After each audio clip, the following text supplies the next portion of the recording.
শ্ৰীমন্ত শংকৰদেৱ সংঘ যোৰহাট জিলা শাখাৰ ৭২ সংখ্যক অধিৱেশন ভাগ টিয়ক আঞ্চলিক শাখাৰ আতিথ্য আৰু ব্যৱস্থাপনাত লগতে টিয়ক আৰু মৰিয়নি অঞ্চলৰ বিভিন্ন দল সংগঠন অনুষ্ঠান প্ৰতিষ্ঠান আৰু সদৌ ৰাইজৰ সহযোগত এই বাৰ্ষিক অধিৱেশন ভাগ অনুষ্ঠিত হ'বলৈ গৈছে।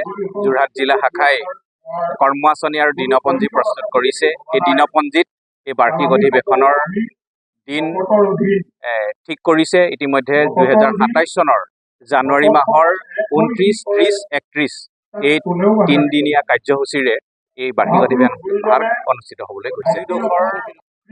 ঠাই নিৰ্বাচন কৰিছে। তাৰ ভিতৰত প্ৰথম ঠাই হিচাপে টিয়ক আঞ্চলিক শাখাৰ নামঘৰৰ কাষতে থকা এই পথাৰ ভাগকে প্ৰথম স্থান দিছে।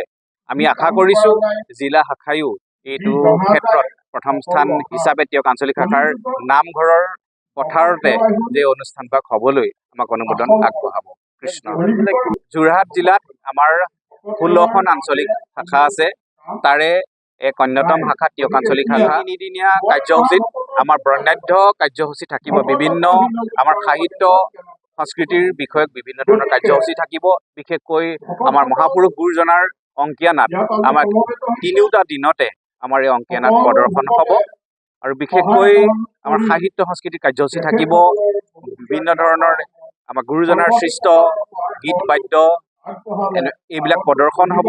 বিশেষকৈ আমাৰ সাহিত্য বিষয়ত ইয়াত আলোচনা চক্ৰ হ'ব, সংস্কৃতি বিষয়ত আলোচনা চক্ৰ হ'ব। তেনেধৰণে আমাৰ ধৰ্মীয় আধ্যাত্মিক দিশত আমাৰ আলোচনা সত্ৰ অনুষ্ঠিত হ'ব। তেনেধৰণে আমাৰ কাৰ্যসূচীবিলাক ৰূপায়ণ। যিকোনো খবৰৰ বাবে যোগাযোগ কৰক আমাৰ এই নম্বৰত 9181 307 2221।